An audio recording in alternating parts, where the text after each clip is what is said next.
Let's try to get him on and see if this works. Of course, he is a stand-up comedian. He is the host of Die Hard, and he's actually on the Netflix as a Joke Fest right now. And he is brave enough to enter the After Tonight pit again. It's comedian Jeff Dye. What up, boys? What's up, Jeff? Hey, Jeff. Welcome to the show. Looking good with the suit. Thank you, brother. Try to impress, you know? We're trying to impress is tonight. A gentleman. Tommy, where's your tie, you little creep? You know what? I don't know. I got to hit up Boscov's or something. Are we not there yet? We're not there yet. You don't have the tie? Well, look, you got no collar on. What are you talking about? On. Unbelievable. Mm-hmm. You don't ever wear a collar, dude. Thank you, Mike. Or thank you, Mark, for the show of gratitude. I wear collars all the time. Oh, you do? Yeah, I like the collar. But not for After Tonight. Well, you know what? This is a nice little sweater here for you guys. Is that it's and thank you, Jeff, for coming on. Thanks for having me. Appreciate it. Are you going to be wearing that tonight at the Netflix as a Joke Fest? I haven't decided what I'm going to wear tonight for that. I don't know. It's not till 10:30, so we'll see. I'm not taking it that serious. Well, it's not. I don't know how big the Netflix as a Joke Fest is to you or to anybody. Like, is that a big deal to get on that? I see a lot of comics on it. It's a big deal if you're a big deal. You know, like I think Jerry Seinfeld's probably making a good check. I think Nate Bargatze cares. I think the guys my level and you know, it's just another show that nobody's going to really notice, I don't think. Right. Is it recorded in any way when you do it? No. In fact, there'll be no Netflix people there. No one will even know it happened.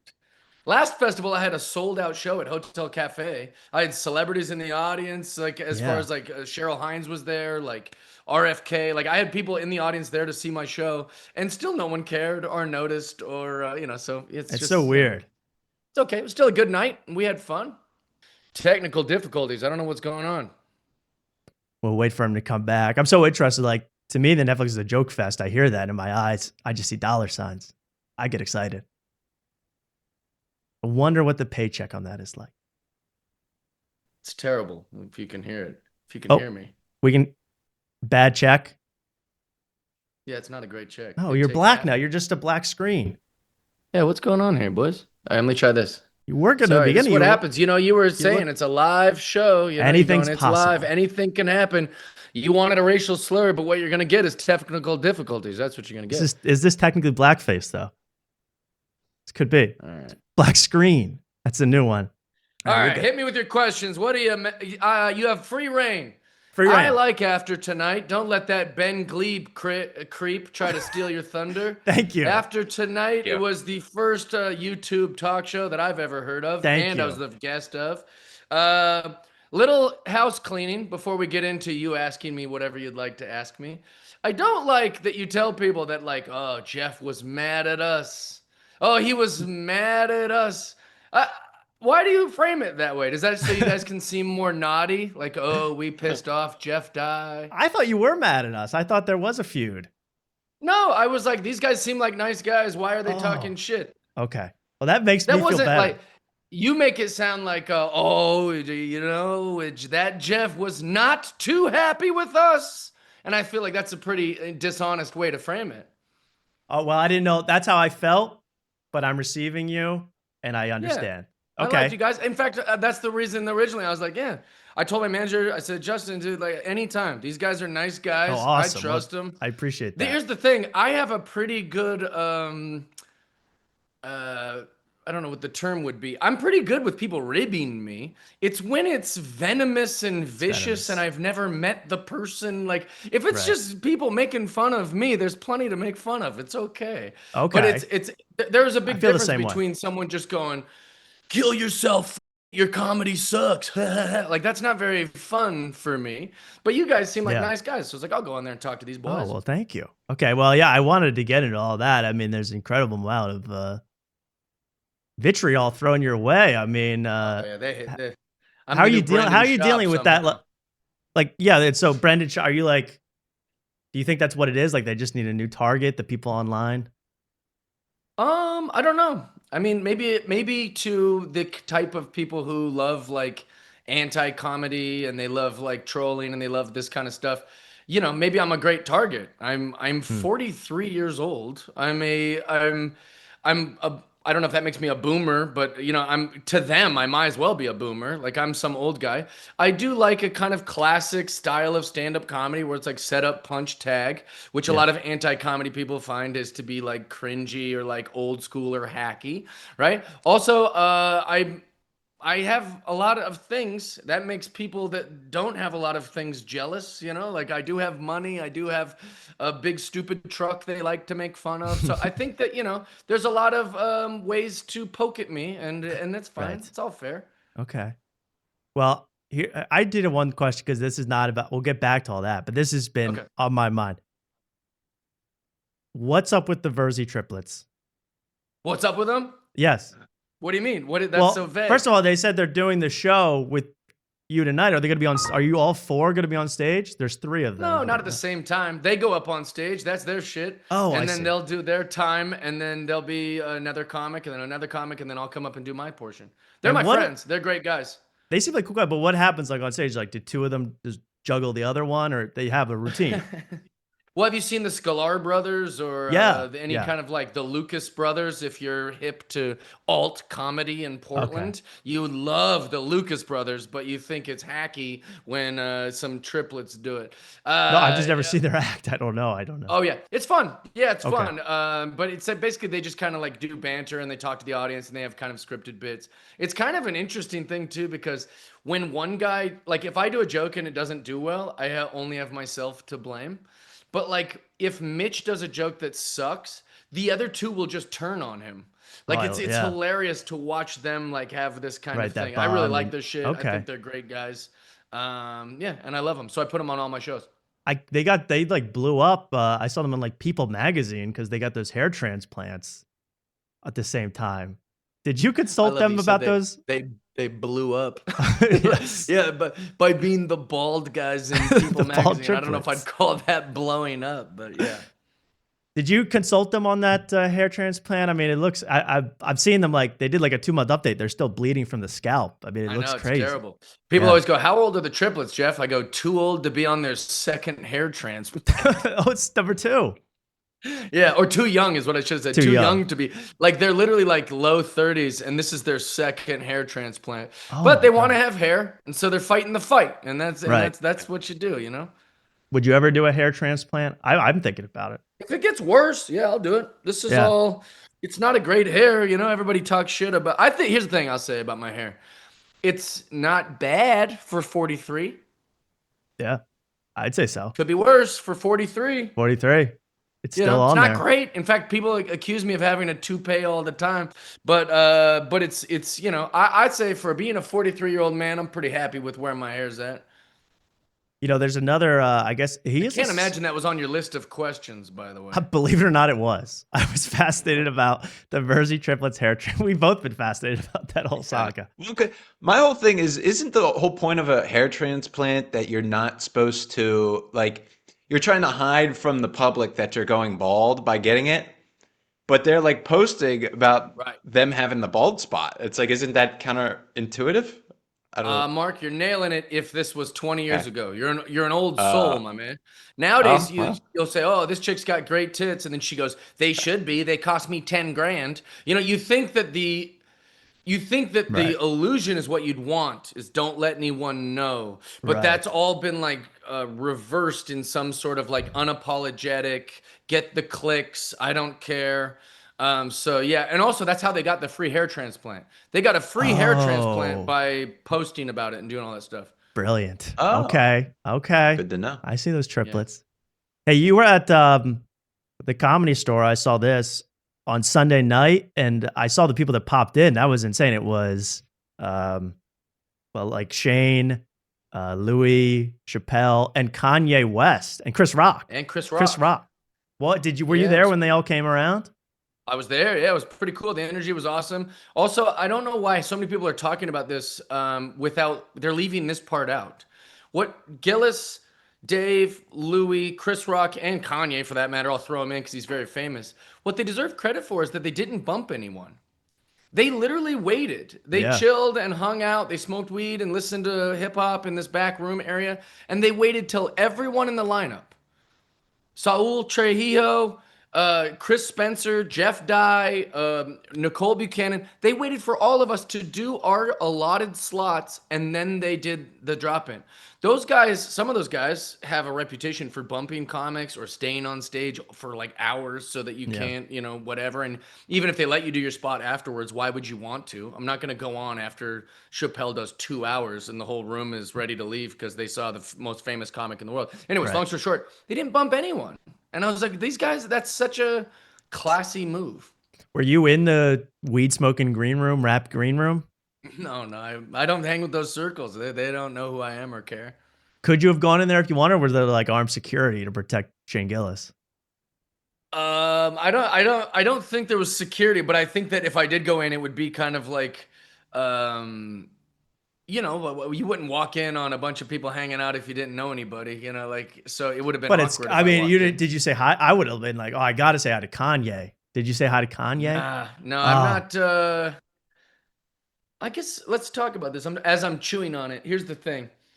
I get so cringed out when a bunch of comics are lingering around being like, oh man, maybe I could touch the hem of Dave Chappelle's garment, you know? And so because of their behavior, it makes me go, I'm not even going to say hi. I'm just going to roll. And it's like, it makes me grossed out about what I'm considering, if that makes sense. Were there people there like being like, I got to whisper in Chris Rock's ear. I got to talk to him. Dude, hundreds of comics just lingering. And also, when I say comics, I'm being very generous. Hundreds of just lingery, kind of leechy, snaky, soul-sucking comics going, maybe I could talk to him, and maybe I could get a picture with him. And, you know, if they want to do that, that's fine. But I just, like, I saw them doing that, and I was like, what am I doing? I'm going to get out of here. But it was cool. It was cool to have them there. And I respect all those guys. Yeah, wow. That was wild. I mean, it looked like a wild scene. Yeah. I would have loved to smoke some ganja with those guys.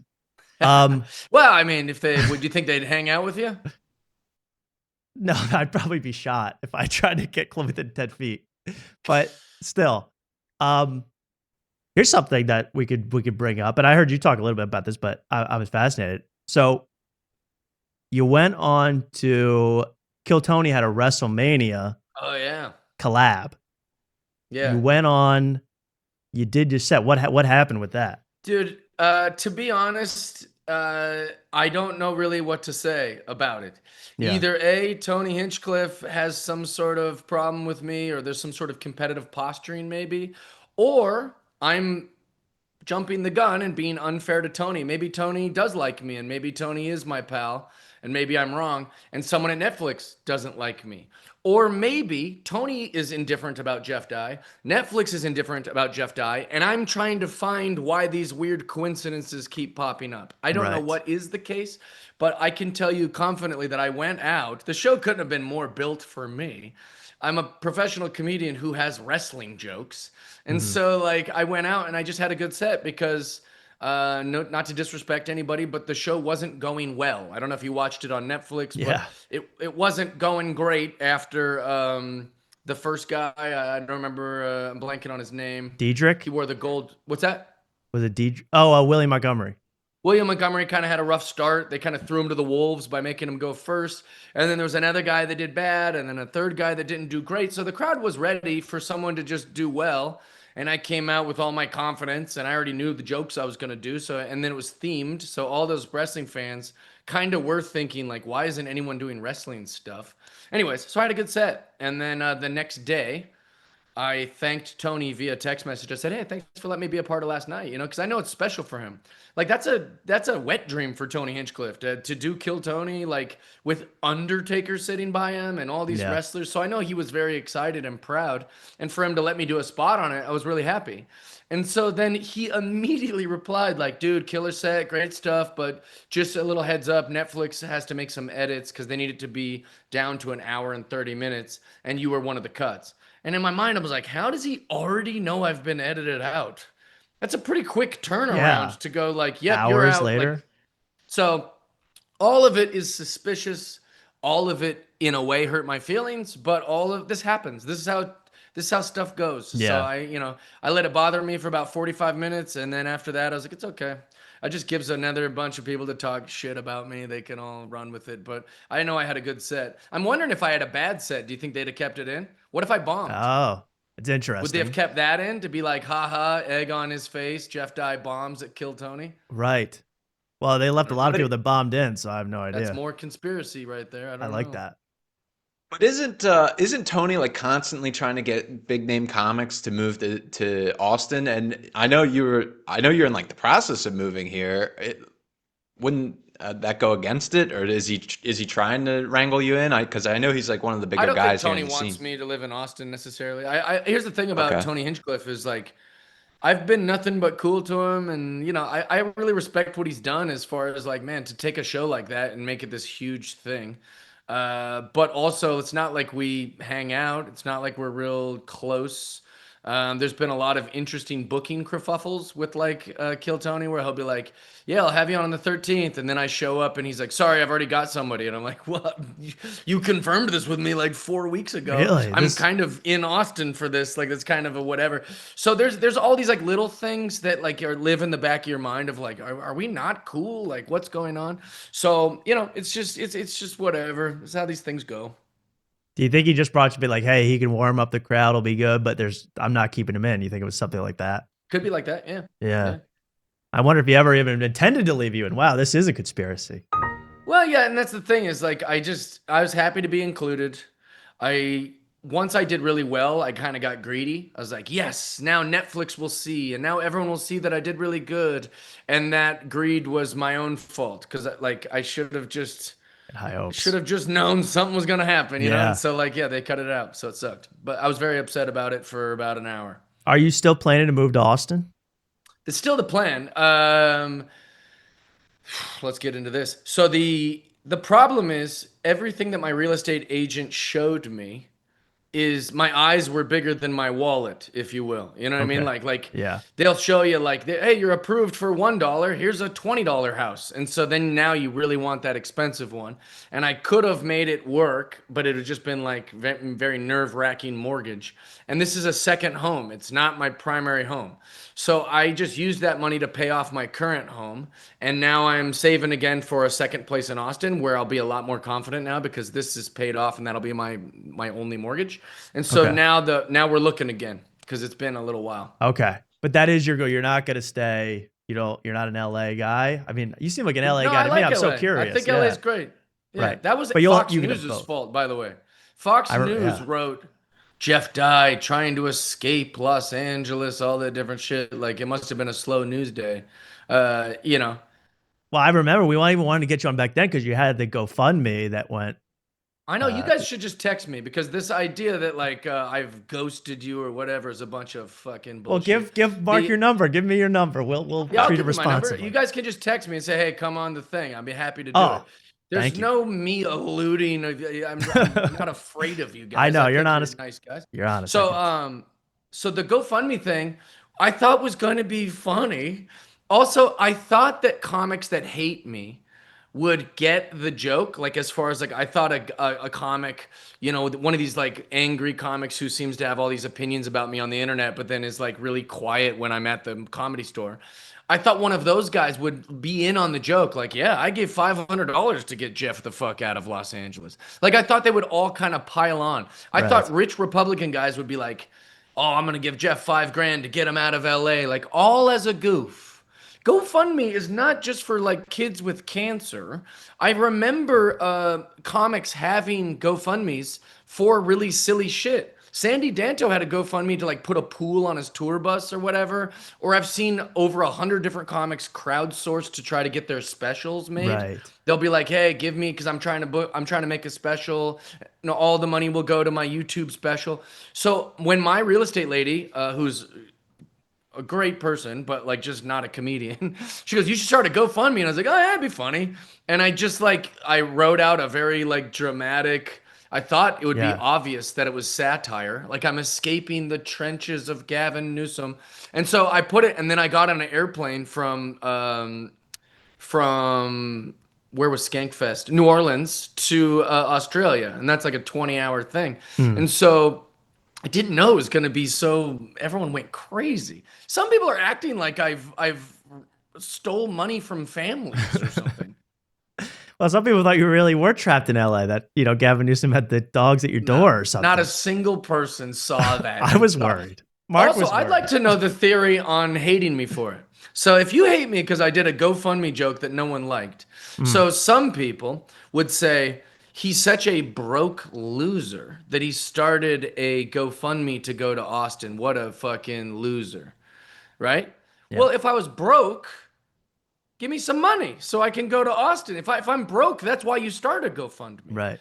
Now, if you think I'm a rich piece of shit who started a GoFundMe, and he already has all this money and he started a GoFundMe, that's a little greedy and shitty, then you should get the joke. Rich guy starts GoFundMe is the joke. So it's one of the two. Either fucking send me some bread because I'm poor and I'm a loser, or shut the fuck up and you get the joke. But so it's one or the other. But I just have to say, if it was a joke, like, would you have accepted the money? If let's say, oh, okay. Why not? Okay. The amount that I was trying to raise was like 61,000. I intentionally made it an absurd number. Like it's almost more embarrassing that people didn't get the joke. If anything, the trolls should be rolling their eyes like Jeff's a shitty at jokes, but to pretend you don't get the joke and clutch your pearls about like being like, what a bad guy and what a piece of shit, then you're a loser for not getting the joke. That's your whole world is trolling, and you don't get a joke and again, now jokes are subjective. So obviously the joke failed. No one thought it was funny. I get it. The joke bombed. I get it. But that doesn't mean it isn't a joke. And all these, one guy's crashing out has made his whole identity about me over it. Probably because of you fuckers too. Can I critique the joke? Can I critique the joke? Yeah, Mark, go It's ahead. because it was either like 61,000 or 23,000. You have to make it divisible by 5, so it's like clearly a fake number. That it was so specific. I thought people thought, oh, he actually needs that. I thought that was exact, like, money to rent the U-Haul. I thought that was like the exact amount. I just picked a stupid number. Like, surely people will think this is absurd. But there was some greed attached to it. Like in my mind, I'm like, wouldn't it be hilarious if I make all this fucking money on a stupid joke and everyone has a good time? Also, I've said this on Kevin Brennan's phone call that he sabotaged me with, that I was like, well, my fans have money.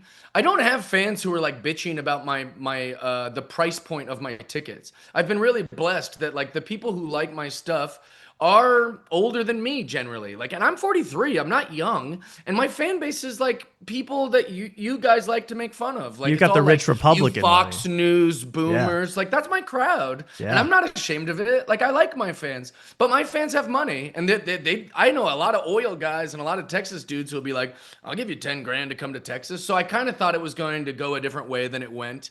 I didn't know that, it would give Ben Avery a fucking aneurysm. I didn't know it was gonna like make people I've never even met lose their fucking minds.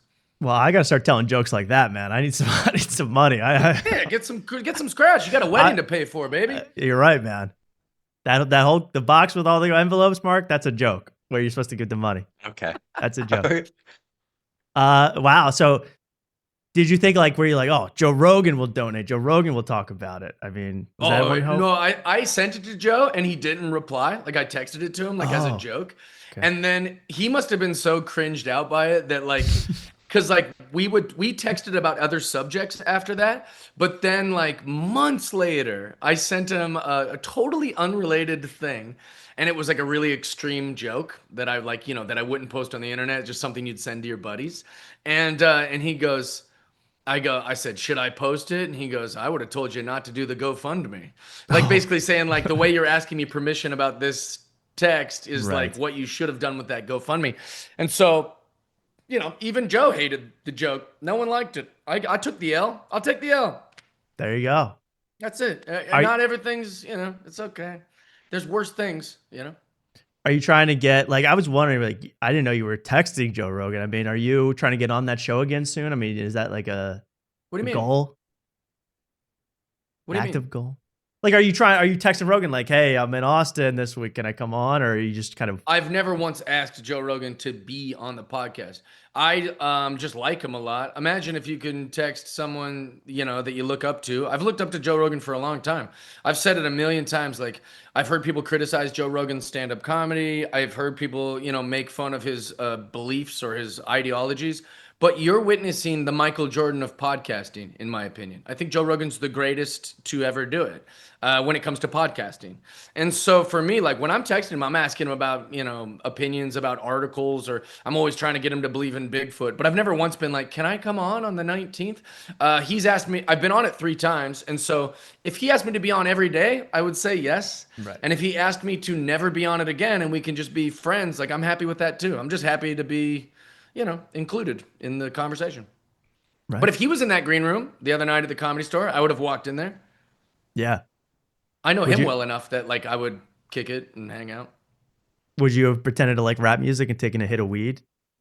No. To fit it? Okay. Not a million. What music do you like? Like, what are you into? What's that? What kind of, although what? Sorry, go ahead. I was going to say, like, although, like, I talk a lot of shit about rap music, I'm not a fan of rap or the culture of rap, but I do like Kanye, so I would have looked a little hypocritical, because I really do like Kanye. But he's, like, so mainstream that I don't even know if that would be, I don't know. I really like Kanye, but I hate rap. Yeah, white boys are allowed to like Kanye. I do. I know. Here's what I don't get about rap, Tommy. Here's what I don't get about rap. Give it to me.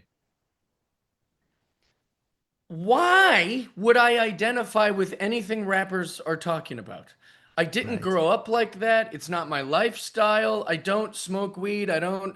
So, like, I think everyone would agree, of course, Jeff, there's no way you could identify with hip hop music the way you grew up in your lifestyle and your circles and all that stuff. Then why is it so offensive when I say I hate it and I don't like it? I have to pretend to like rap while simultaneously admitting that I have nothing in common with rap culture or rap music. It's just like people are such pussies, and they're so afraid of being called racist that they're like, oh, no, rap is really beautiful. I think it's really great. I don't think so. I think it sucks, and I don't like it. Well, I know what you mean. I like a lot of rap, but I feel the same way when I listen to like female rappers. Maybe that makes me a misogynist, because they're always like, he beat it up till the morning. I'm like, I can't relate to that. I'm not in that position. I don't know what.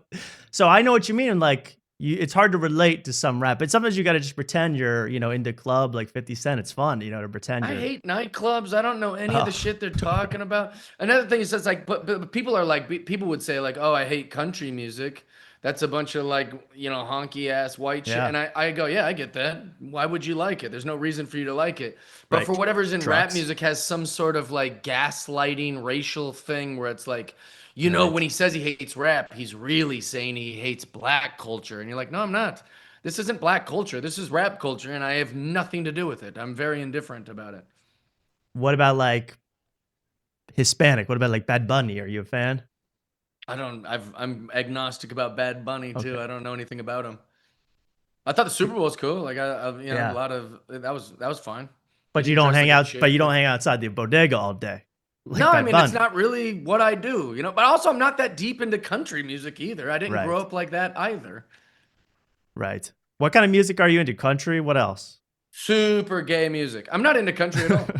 Oh, you're not? Oh, yeah. The music I listen to, if you saw what I listen to, you'd be like, dude, this guy is a problem. Like, give us a song, give us an artist who you've been like. Well, it's all like very predictable, boring, cliche, like Goo Goo Dolls, Third Eye Blind, Matchbox 20. It's all the music I listened to when I was kind of going through puberty and had a lot of emotions. Yeah. And so like that's just what's my whole playlist is like that kind of shit. Okay. Yeah. Also, I heard you talk about this on Die Hard, which everyone, please follow Die Hard. Do you really, when you're traveling around, usually have a ball with you? Yes, that's real. That's real. Yeah. Can we see the ball? Do you have the ball? I got a drawer full of them downstairs if you want to go grab it. No, I mean, I just know that we've been so into this ball thing. Mark, do you want to show? I have my own ball. Yeah, but I'm not a pro like you. I got one that I attach to my wrist that I can like throw around and it bounces back. Is this a prop? Is this like just a gag for this? He's had it for some time. I've had this for. Are you doing a gag, Mark? This is not a get. What are you what making fun of me? What's funny about that? The fact that he has it tied to his wrist makes that look me like a so joke? happy. Well, okay. That's my question. We've been wondering because he's got it on a wrist, so it's safe. I have that exact color moonball. Like that's the like yellow. The dude, he's fucking. That's me and Mark, kindred spirits, dude. But you said you go into do you go into like coffee shops with this ball? Yeah, I bounce it everywhere, and people hate it. No one likes it. Do you ever miss and it like rolls away? Yeah, sometimes. One time I was bouncing it like 40 times in the line for TSA at the airport. And then it hit like my shoe or something. I don't know. So fucking bounced off something. And then it rolled through all the people waiting in line. And if you've ever been at the airport at like 5 in the morning, like everyone is so like just zombie that like they were all annoyed. No one tried to help me. So I'm trying to go through all the people being like, I dropped my ball. And I'm a grown man.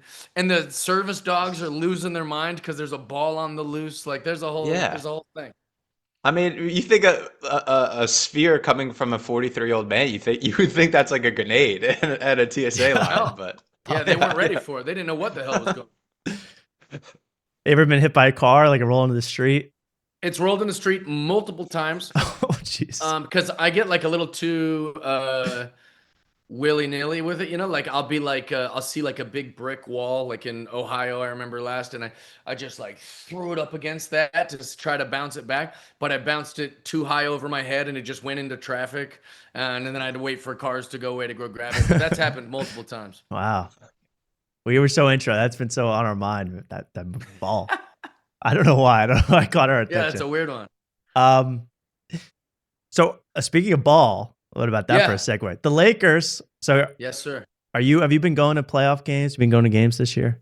I went to the Rockets home games for that series. Oklahoma City comes back to town when I'm gone. So I don't know if I'm going to be at any of the Oklahoma City series. And if I'm being sports honest, it looks like it's going to wrap up pretty soon. Yeah. Looks tough for them. Do you, like, I see you at the game sometimes. Do you get, I know you're friends with the owner, Jeannie Buss. Do you get seats sometimes from her? I mean, she hooks me up every single time. I am a cheap bum. This is not me spending my money. I am a guest of Jeannie's, and I go to the games because she is very generous to me. It is not a flex. It is not me going, oh, look at me, I'm at the game. Like I'm happy to just be included. I like whether it's a regular season game or a preseason game. I just love that I get to go do something. I'm like a hot chick. Like I want to go to the thing. Yeah, you brought out. Are you? You're pretty good friends with her then, the owner? Yeah, she's the best. I've known her for. I met her in 2008 at the Playboy Mansion. My girlfriend was the Playmate of the Year, and one of the girls next door, which was like a trashy reality series. I remember. She was marrying Hank Baskett. And so the wedding was at the Playboy Mansion, which is technically like her ex-boyfriend's house, if you really think about it. Weird. So I met Jeannie that night, and she was just so sweet. And also, I don't know the names of any owners of anything. So when I asked Jeannie, she goes, "I'm rooting for you on Last Comic Standing." And I'm like, "Oh, thanks." I go, "What do you do?" She goes, "I own the Lakers." And I was like, "What?" Because I just was new to LA, and I don't know I couldn't name the owner of any team really. So anyways, then we hit it off, and I've been coming to the games ever since. That's wild. Do you ever go out with her in other ways, like go to her house? I know.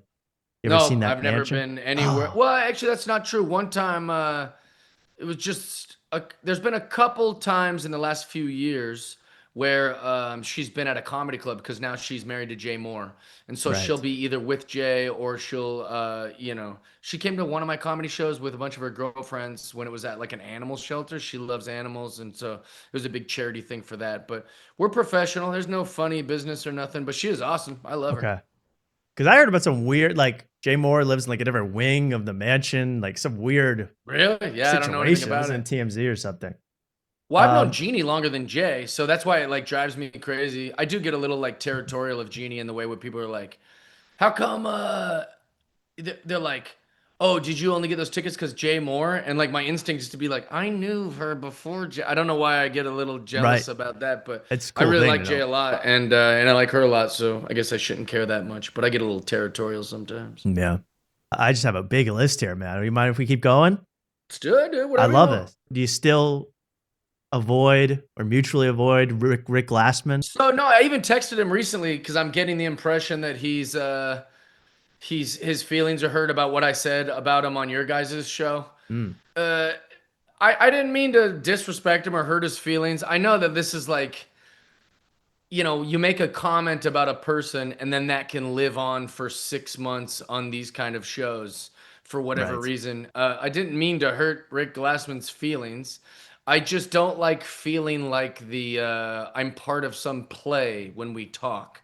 And he had some hot chick on his podcast once, and she was saying, well, no, like you're being so over the top silly that I kind of have to be the straight guy. And I want to be silly sometimes. And like I felt so much like that. Like when I talk to Rick, why does he get to be the over the top silly goose and I have to be the Laurel to his Hardy, you know, like Hardy to his Laurel. And so I just didn't like that. And I was trying to communicate that to you guys and he's just never spoke to me since. So I sent him the clip of his own podcast and tried to articulate that. And he never responded or cared. So I'm guessing, we don't talk. That's my guess. You've never been invited on his podcast is like blowing up. You've not been invited. I have not been invited. No. That's the way. Yeah, I don't get invited to podcasts. That's not really not really a thing. But talk shows like after tonight, you're always welcome. Well, boys, it's been how long we been on this? How long have I been on? Well, I have just a couple more questions. When are you going to ask me about these lemon party bitches? It's time. It's time. Right now. When are you going to ask me about Ben Avery, the old man grumpy stick?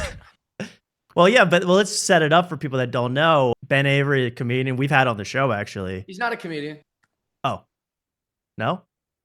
He just says he's not a comedian. Well, I guess he's in the podcasting space.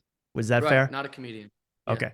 Not a comedian, but he does start doing. He's at the Comedy Store, isn't he? Didn't he start doing a show there?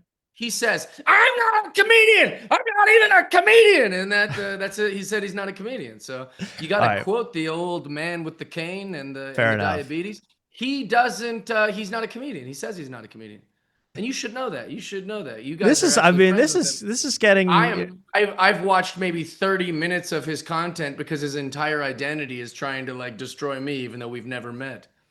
So you're saying, I mean, you said this to me, but you never met the guy. You never seen him in a room. We've never been in the same room. We've never spoke.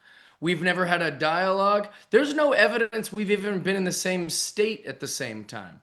Now, someone might say, well, Jeff, how do you seem to know about him then?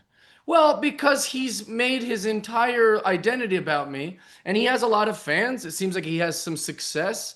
And in this kind of space, so they flood all my stuff. Of course, I'm gonna see it. Of course, I'm a human being. I see all the trolls and the photoshops and all the things. So I'm really only aware of him through all the people talking shit behind his back to me too. Like, I mean, like a lot of comics fucking hate this guy, and so they'll text me about it, and then I go, I don't even know it. I kind of try to dismiss it because I'm like, I don't know who he is. We've never met.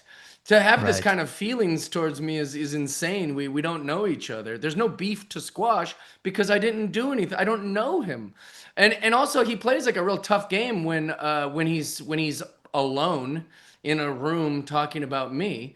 But then whenever he's in public or whenever, which I don't know when that is, but I guess he was at the store is what I was told for his Big Belly Room show, which was dog shit. I watched a little bit of it before he took it down to try to monetize it. And if he's mad at my stand-up, then bro, like if you're mad at my stand-up, this is crazy. Hypocrite. But what I was going to say is that he had Kurt Metzger, who's a good friend of mine, on his podcast, and he was such a coward about it. The chat's going, talk about Jeff Dye, talk about Jeff Dye, talk about Jeff Dye. And all Kurt was like, what do you got beef with Jeff Dye? And he was such a pussy. He was like, oh, well, I mean, sort of. He's been attacking comics like Ron Funches and Steph Tolev. And then Kurt's like, yeah, I'll attack Steph Tolev right now. I'm happy to talk about Steph Tolev. And then went on this whole thing. But like, where was Ben's like big, I'm tough guy, I'm the troll boy. Like he's just some guy who got fat, drinking too many soda pops, and he wants me to go on his thing the way you guys got me to come on your thing because I like you guys. But Ben doesn't deserve me. I don't know who he is. He's some He's some invisible guy that Tim Dillon won't talk to. All the comics are making fun of behind his back. And he's trying to get an identity off of me, but he picked a bad target.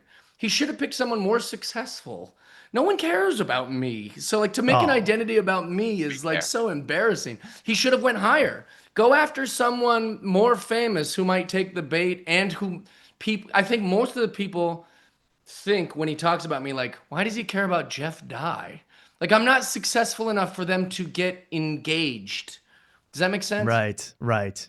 I see what you're saying. Either people like me or they've never heard of me or don't care. I'm not successful or relevant enough for them to hate. Does that make sense? Yeah, I mean, I see exactly what you're saying. I wonder. I'd have to be way more successful for people to go, yeah, take him down a peg. I'm not up. You can't take me down. There's no up to be taken down from.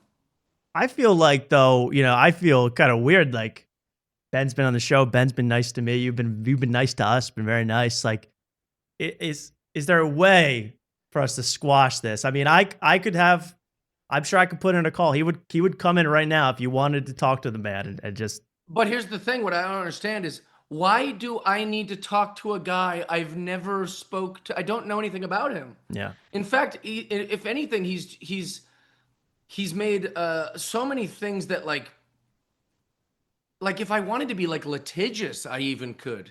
But then that would just give him like more ground.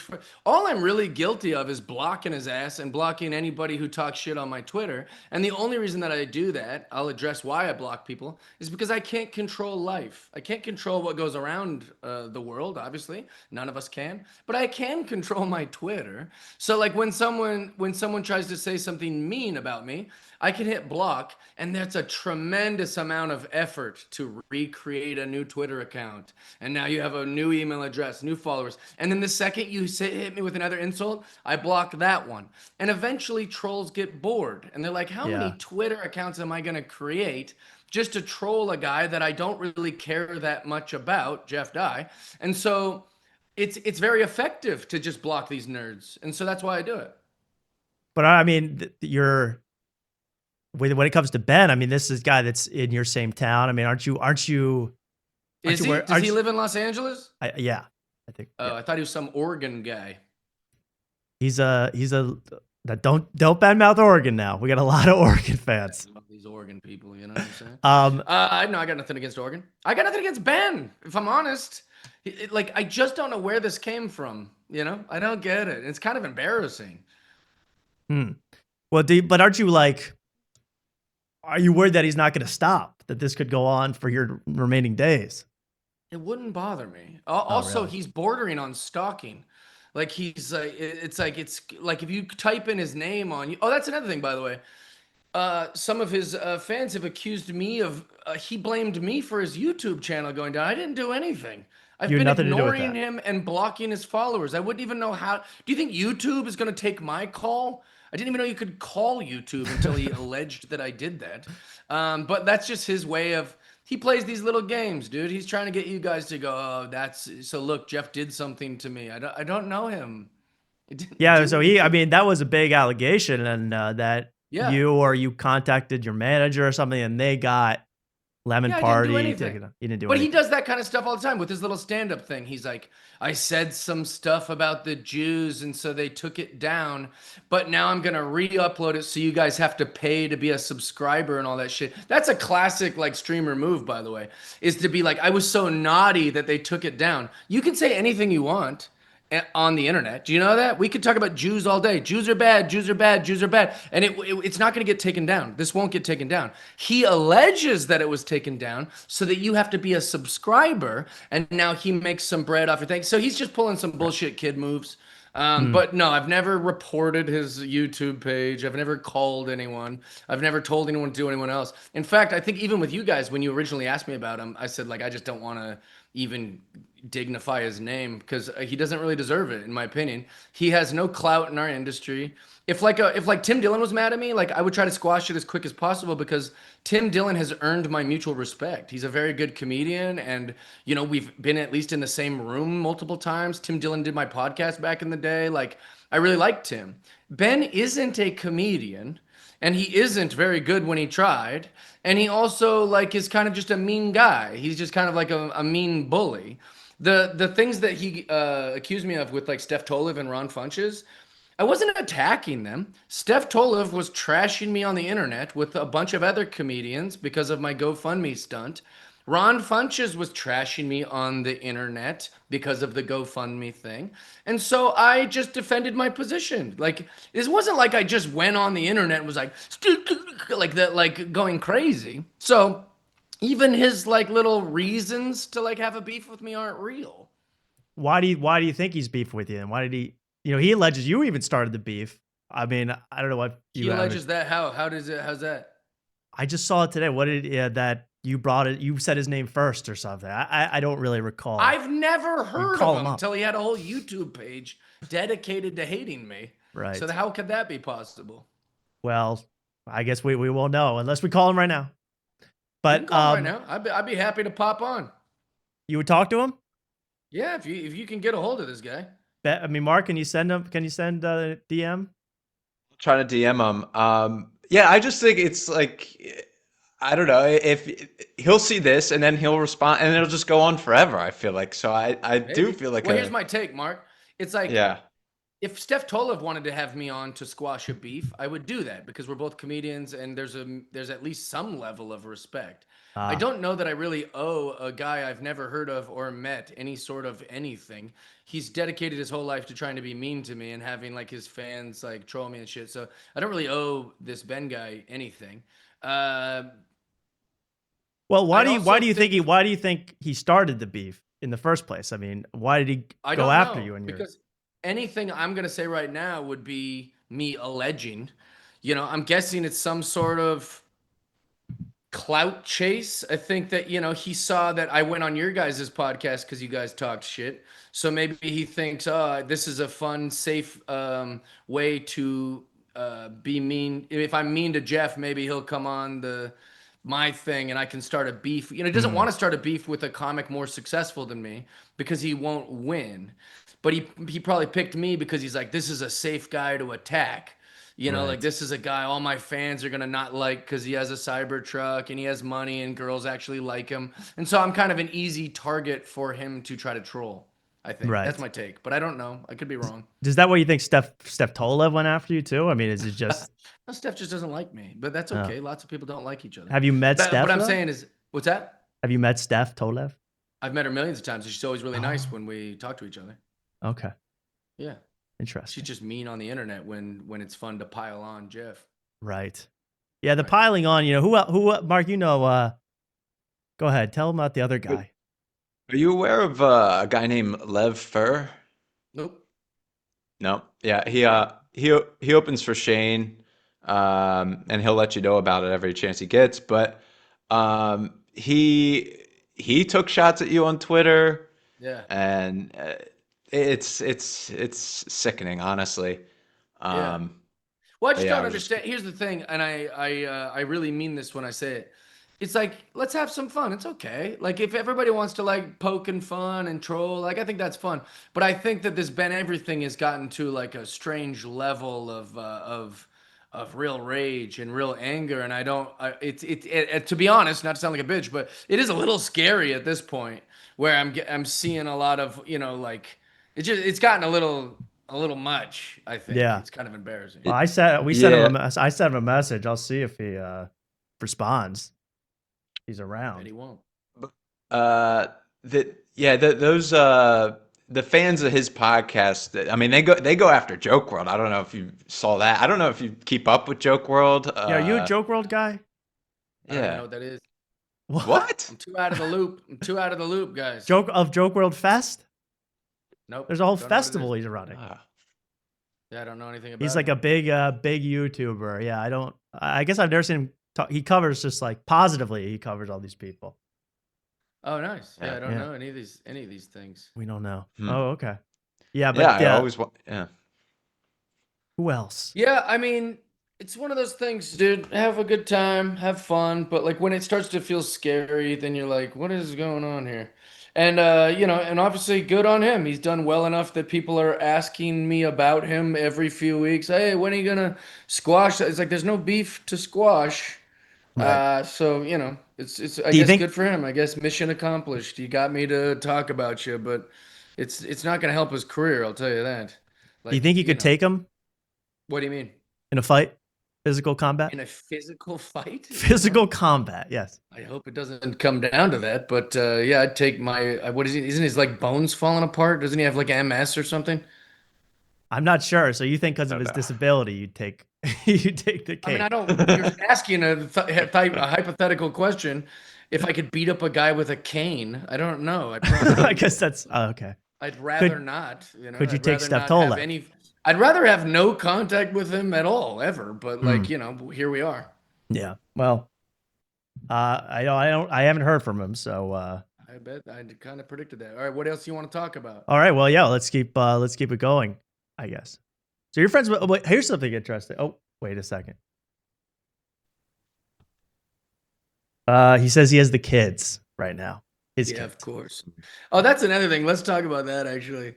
This guy's yelling into his computer and shaking his cane at a webcam while his children are in the other room. He's losing his mind about a guy he's never met who is in an industry that like all the people like I just can't imagine what he tells his wife at night. Like, oh, that the Patreon's doing really well, honey, of just like yelling about Jeff Dye. Like I don't understand how like this is his life. It's shocking to me. Have you seen a lot of his Someone take those kids away is what I'm saying.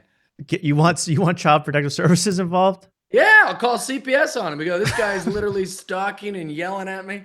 He's going crazy. I'll have his kids taken away. Oh, goodness gracious. This is getting brutal. It's a pretty scary world to live in. This is you got to live under that guy's house. He thinks that he should go crazy and attack a guy he's never met. He's not a fit father.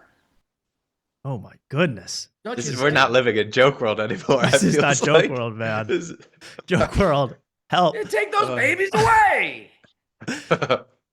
Have you seen a lot of his rants about you or? Very small stuff. No. Very small. I mean, well, it's like, it's only in the last few weeks people have like sent me things and been like, hey, or like I said, a lot of comics talk shit about him. They say, oh, what's this fucking guy's deal or what's going on with this? And maybe that's their way of just trying to make friends with me maybe. But like, a lot of he's not doing himself any favors, so hopefully he's got a lot of subs and he can live off that money because the actual comedy world isn't too happy with him. Let's say you ran into each other, John Badus, the Comedy Store. Do you think it would get like when you met up with Mark Maron, you had that feud going? That was squashed pretty quick. Do you think you would in person? What would happen? I don't know. I like I said, like I'm not like a what's it called? I'm not like I don't like confrontation. Yeah. I'm not like a big. I wouldn't be interested in having a confrontation with him. I would like to see the way he behaves, because I think it's hard to justify what he's doing on the internet.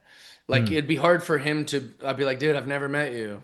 Like, what's going on? Because it's real fun when we're all having a good time and everybody's in the chat. And then when real life happens, like people, they go, oh, come on, hey, this is pro wrestling, bud. Like it's not real. Like they kind of turn over a different leaf. Have you had that happen in the past where people have been shit talking and then they see you in real life and it's all copacetic? It's all cool? Steph Tolev's like that. Like I said earlier, Steph Tolev talks all this shit about me on the internet, but when I see her, I'm like, hey, Steph. And she's like, hey, and like gives me like a hug. Not since the GoFundMe thing, but like definitely for years leading up to that. In fact, I that's what makes it so puzzling for me, because I'm like, well, I thought we were friends, like I guess I'm a little naive in that way. Like I assume that you wouldn't give me a hug if you are talking shit about me on the internet, but I guess that's, I mean, maybe I'm old and out of the loop. Yeah, I guess people just assume like, oh, he didn't see that. He didn't see anything. He must have not seen it, or they fake it anyway. If it's not documented or on the internet, nobody knows about it. Right. Is that like an LA thing? Like, does that bother you? Like, that kind of fakeness? Well, I don't know if I call that fakeness. That it's more like cowardly. Like, fake would be like pretending you're something you're not. But to just straight up talk shit on the internet and then, like about someone's specific name and then try to avoid them, and when you see them, like, that's just them being cowards, is what it is. Wow.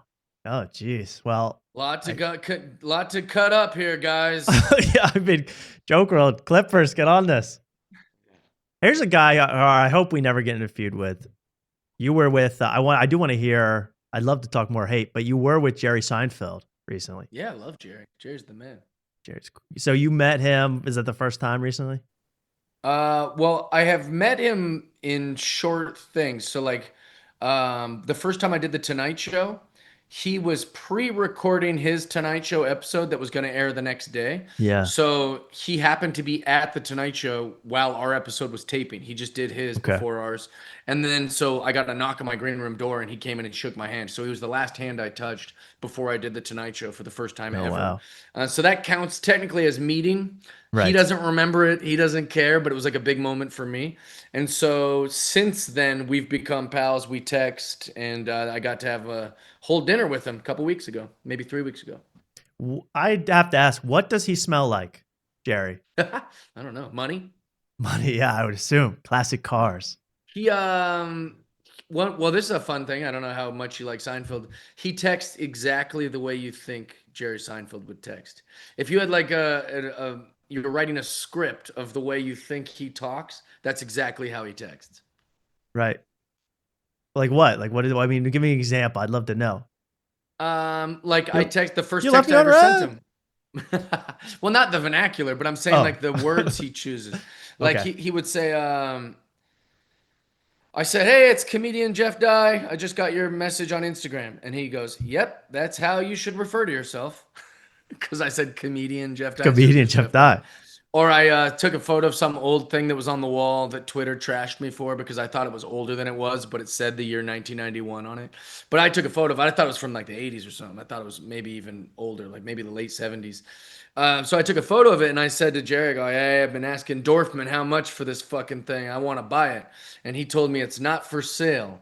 And instead of him responding what it was or how long it's been there, he just wrote, "There's a price."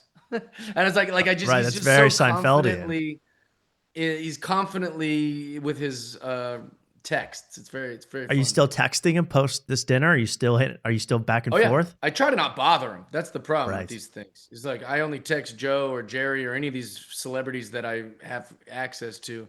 You try not to bother them, but I want to text them all day long, but like you just try not to bug them, you know? Are you, Jerry's such a purist. Are you still like, last time we talked to you, you made this point that I agree with totally. You were so anti-crowd work. Is that still the case?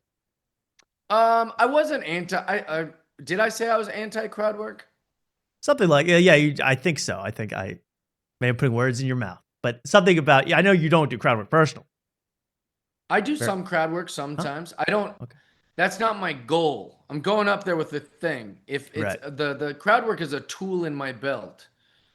So if I have to do crowd work, if something happens, if some, I'm equipped to deal with it, but I don't just get on stage. And I think it's lazy when comics are mining for material or reels or whatever they're trying to post, or maybe they're just lazy that night and they're like, "What's with your shirt?" Like, I don't like that. I don't like when people, their whole thing is crowd work. Have you seen like the clip that was so viral with comedian Ben Bankus? Did you see that? When he's doing crowd work on this woman and she's staring at him. Have you seen this? I don't watch anything that Ben Bankus puts on the internet. You're not a Bankus head? No, not a Bankus head. Well, what's wrong with Bankus? Is that what it's called? Bankus head? That's what we've named ourselves. But what do you think about Ben Bankus? I wish him the best. I don't have any strong, like... I like that sometimes people think I'm doing what Ben Bankus does because I'm a little more conservative than the alt-left comedy scene. Yeah. Ben Bankus is pretty far right. We are not in the same category. Yeah. He's very extreme, and to he's be been lumped in with him. I find somewhat insulting. Now that's no disrespect. I think you can do whatever you want. I love all these comics, and God bless you. And You want to do your killing babies abortion joke, that's fine. And if you want to do your pro-Trump bullshit, that's fine too. But I don't like being lumped into either of it. And so I don't really know much about Ben Bankus. And that's a hell of a lump. That's a large lump. Yeah, I don't want to be lumped in that. Goodness I see it gracious. on the internet. People go, "Oh, people think Jimmy Kimmel sucks, but they like Ben Bankus and Jeff Dye." I'm like, "Why was I put in that?" Yeah, that's, I mean, Just because I'm a straight white guy? Like, that's so lazy. Are you how do you feel about the end of late night TV? You know, this is a YouTube late night show, and Ben Glebe, you can go on that show soon. But how do you feel about like Colbert ending Kimmel? Because you've been on the Tonight Show. I mean, you used to be in the TV world. How do you feel about it? That's what I'd like to know. I mean, what's going on? I think it's time. You know, the whole monologue, 5-minute interview with Courtney Cox. It's so lame, and it's gotten so lame thanks to the hosts that we have running the shows. You know, I would say in the majority, but so I think it's time, and it'll evolve as something new. But I think the current generation is feels dated and weird. Yeah. I also think by the time I was even doing the Tonight Show, like when I finally got on there, I think it was like 2015 maybe. I don't remember what year my first appearance was, but it was already dated by then. And now it's 2026, so I mean, it was already not many people watching it. Like you said, a 5-minute interview with Courtney Cox just for her to like tell some terrible story to promote some terrible movie. Like it's been over for a while, it feels. Yeah. And then because of the success of Colbert on Comedy Central and Jon Stewart on Comedy Central, now the late night shows have felt the need to be like political. Hyper. But then the political, you can only really be super liberal. So that makes a lot of people not want to, I think it's doomed and dated and good riddance. But I guess I would say the one right-wing show is Gutfeld. I mean, you've been on that. Yeah, and you know what? I'm trying to not get in trouble, but here's the thing. It's like that's too much sometimes too. I mean, when I'm on Gutfeld, I'm going, what the fuck are we doing? I'm constantly trying to rein them in. And then when I go to the Comedy Store or any of these like alt left places, I'm trying to rein them in too. Like, hey, take it easy. Maybe don't write jokes about how we should murder Donald Trump. But also, let's not go like super crazy making fun of. I know everyone thinks I'm so anti-trans, but I'm not. It's just like I have opinions about, like about extremists in any of these categories. So I feel like I'm constantly trying to rein people in, which is exhausting. I don't want to be the Fox News guy, and I don't want to be the alt left pandering to the fucking wokies either. I don't want to be either. I'm trying to just be my own guy. So you think Gutfeld's just a little too extreme? Like a little too much. They do all. I mean, it's like trans stuff.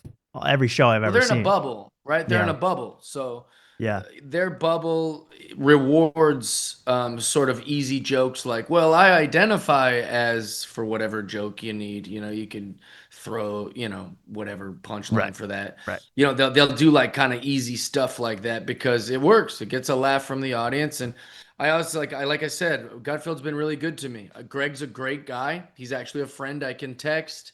We're both sober guys, so we have that together. And once you guys get older, maybe you'll kind of understand like two men who have a mutual respect for each other about getting over their addictions, And so I really like Greg, and I really like a lot of the friends that I've made over there, but I am by no means a MAGA guy like everyone keeps trying to label me. It seems like such a tough environment that Gutfeld set when you're on the chairs with Tyrus staring at you and the freaking crowd. I mean, Tyrus is a mountain man. And I mean, it's wild. Is that a tough room, as they say? No, you can say whatever you want. And also if it goes bad, no one cares. That's another part of it. So that's pretty freeing. Do you get paid for that? No paid. I've never been paid from Gutfeld. But by going on, they promote my shows in other markets. And so very often after show, they'll say, we saw you on Gutfeld. So it pays in that way. That's the rub. I see. Actually, we should talk about this. I think I probably said it on my podcast, but for your listeners, why am I labeled the Fox News guy when Jim Florentine, Jim Norton, there's plenty of comics that go on Gutfeld and Fox News all the time. Joe Mackey. I think Sam Morrill's been on, before. They're all Fox News guys in a way. Yeah, I mean, Why I know am what I labeled as that? I know what you mean. I don't know. I mean, I feel like I look at your Instagram. A lot of it is there is some like attack on the left or something. Maybe do you ever You think I'm know? attacking the left? Well, I guess that's I don't know how to really phrase it. I would say Yeah. you're going after. Sometimes you're like I don't know all these people going after Trump, and I want to like you're saying rein them in, but you're attacking the Trump haters sort of or the woke people a good amount. Tommy, I'm attacking people who want to shoot the president. That's not like I'm saying like there's a Right. big difference between saying like you know we shouldn't shoot the fucking president of the United States of America and saying that I'm against people who don't like Trump. There's plenty of things to hate about Donald Trump. I'm not a MAGA guy. In Okay. fact, since this new Iran shit and all this stuff, like I'm almost on stage going, I'm sorry, I was fucking wrong. I get it. But like, I of course am against anyone who tries to shoot someone. Right. Maybe give me a better example, because that was a bad example. Yeah, I guess that's true. I mean, I'd have to Mark. Mark? You're always on the die page. What? Well, I mean, I saw in the latest Die Hard you're like friends with Donald Trump Jr. I mean, that's pretty one-sided kind of thing. Not really. He's the son of a controversial guy. What do you guys do? What do you guys do? You hunt big game so together? What happens? Let me tell you this, guys. How about this? How Tell me. about let's say tomorrow something really controversial happens. I do something crazy. I shoot up a school. I fucking go to jail. Would you guys like it if they're like, well, Mark and Tommy have had him on the show 2 different times. Like, you're not lumped into any of my behaviors. Just because you've had me on and you're friendly. It'd be somewhat unfair if they printed a headline that was like, after tonight, regular guest Jeff Dye shoots up school. I don't by no means justifying everything Donald Trump Jr. does or his crazy dad does. This is that conflation is kind of what I'm fighting against in my comedy. Well, I guess I get that, but when it gets to politics, people do get irrational. I mean, and they yeah, but it's not. But we're stand-up comics, right? Like when I go on stage, you sometimes oversimplify something to make a joke to get a laugh. These are hardly statements. It's not a TED Talks. I'm not running for office up there. Right. So you can't say, well, this is politics. It's not. I'm at the mothership for a bunch of drunk idiots. Like, this isn't that important to dissect and to go like, oh, look at you guys. Even I've heard Mark say that the audience that came was like bros and all this different shit. So it's like, yeah, do you think that I'd be doing real intellectual, highbrow fucking Nietzsche material? No, I'm a comic who's a clown boy for drunk people. So why then would it be as sophisticated as you're hoping it would be? I guess, yeah, people read into things, I guess. And to be fair, yeah, I thought you were MAGA. I didn't know. That's not my MAGA impression. At all. Yeah. What do you do? But how do you get less MAGA today than I was yesterday. Right. And I'm less MAGA than I was 4 years ago. I don't see you, to be fair, you're hanging out with Don Jr., you're not hanging out with Michelle Obama and Craig Robinson on that awful podcast. I didn't say I was hanging out with Don Jr. I've never even shook his hand. I've never even met him. We go back and forth on Instagram. Oh, you talk. Once. Okay. I'm not pals with him. I'm pals with Tulsi Gabbard. We've hung out a few times, and she's really great. But she's almost a liberal. Right. She's super reasonable. And RFK was considered a nut job until he was like, he's kind of an out there, believes in aliens, hiking, catching rattlesnakes, Democrat, until literally he paired with Donald Trump Jr. or Donald Sr. And now everyone thinks that he's some MAGA guy. I'm getting a call from Ben Avery. Can I put him up to the mic? Do you want to speak to him for a second? Yeah, but I got to go soon, so go ahead. All right, I'll make this quick. Hey, Ben, are you there? Hey, Tommy, what's up, buddy? Hey, Ben, you're on with Jeff Dye and Mark, of course. How do we know this is the real Ben Avery? I don't believe it. Says it on my contact. It could be anyone, Tommy. I'm used to your guys' gags. It's not a gag, folks. This is Ben. Ben, can you hear, Jeff, can you hear Ben? Go ahead, Ben. I can't hear anybody. Oh, of course. That's right. Well, you can't get on Zoom or anything like that? This is so confusing. I just got my kids in the bath, And that's not Ben Avery. Took over. I have the laptop down here. Maybe I could try. Hold on. Try to get on Zoom. That's not Ben Avery. That could be anybody. What's that, Jeff? I can't hear you. I said that's not Ben Avery. That could be anybody. Could be anybody. A shtick. That's also, I'm pretty sure you just showed Ben Avery's personal phone number to the chat.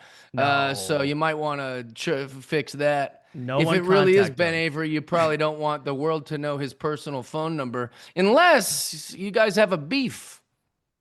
We don't dox here. We do a lot of things, but we goof. No, it said Ben Avery. I don't know anymore. You're scaring me, Jeff. You're scaring me, bro. What did I do? I didn't do nothing. You're goofing on me now. I get it. Jeff, you're being naughty, man, my friend. Hey, come on, What's bro. wrong, guys? I thought this was the thing. We don't dox. No. We do anything, but we don't dox here. I'm We're against boys. the dox. We'll see if Ben can get onto the Zoom real quick. I know you have to 10 go. More minutes in case 10 you minutes. Find, you got 10 minutes. I'm sorry. It's so confusing. I can't hear you, but Ben can't hear you. No, what were we talking about before this fake Ben Avery called? MAGA Don Jr. Oh, what does Tulsi Gabbard smell like? She smells delightful. She also smells like money. That's beautiful. No, I don't think your association with any of these people means that you're some sort of thing. Right. Maybe you're suggesting that my Instagram is so salacious that it really perpetuates this idea that I'm some sort of right-wing cowboy guy. And if that's true, then I don't know what to say. I don't know. You are the last cowboy in LA, though. Yeah, but that's a metaphor. But yeah, like I am a pretty nice, approachable guy, you know? Nice, my guy. Hell yeah. Mark, you're the best, dude. I know. I had to show that off sometime. I go, oh, this is a perfect time. Makes me happy. Makes me happy. Absolutely. No, but that's the thing is, like, I feel like the people, they kind of got me all wrong, you know? I just think it's not even you. It's the state of comedy where comedians will have on politicians on their podcast, and it suddenly isn't a comedy podcast anymore, you know? And that I think you probably get lumped in. I mean, I don't think you've ever Mark, had I've never had a politician on my podcast once. I know, but you mentioned that you're like friends with Donald Trump Jr. Why isn't Ben Avery crashing out about Theo Vaughn or Mark Maron having Obama on? You know, if I'm lumped into these categories, like again, I'm not even remotely close to 75 better examples. Right. I'm just saying the state in general of comedy, and I think that's what the general public, I think, is getting a little, or at least like not even general public, just like comedy fans in general are getting like annoyed with. I guess I think people are sick of politics now, and they're taking it out on a lot of everybody. But like Flagrant is going crazy. I don't know if you ever watched that, but they're going. But nuts. I've never had a politician on. I mostly talk about a bunch of bullshit no one cares about.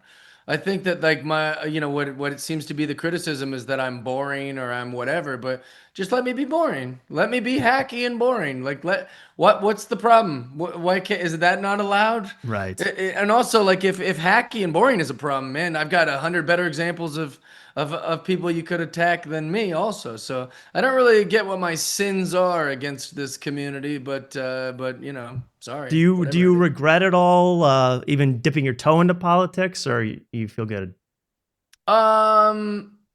Yeah, I guess you could say I regret that. Yeah, sure. Couldn't have known. Didn't know it was going to be this toxic as far as like, I don't see it very balanced, you know, like when someone puts their toe into politics on the left, I thought it would go the way that it goes for them. You know, when Roy Wood Jr. he hosts a show on CNN, but nobody goes, oh, that political comedian, Roy Wood Jr. I thought it would be like that. Like it would be, you know, just this other thing that I did. I didn't think that they would be like, that's his whole identity and he's on Fox News. I thought it would be kind of balanced, you know? Right. Does that make sense? It makes sense to me, yeah. But I mean, yeah, I get people are even sick, people are sick of Colbert, people are sick of all this crap. Like, what is Ben Avery doing? Is he putting on an old man costume to do his shtick? I emailed him the link. He said he wanted the link. I sent it to him. Yeah, I don't get what's going on. He's got to find his red glasses and his cane. Like, what's going on here? Ben, if you want to just call in, I won't even listen. I'll just put it up to the mic. Call Mark. You don't have to call.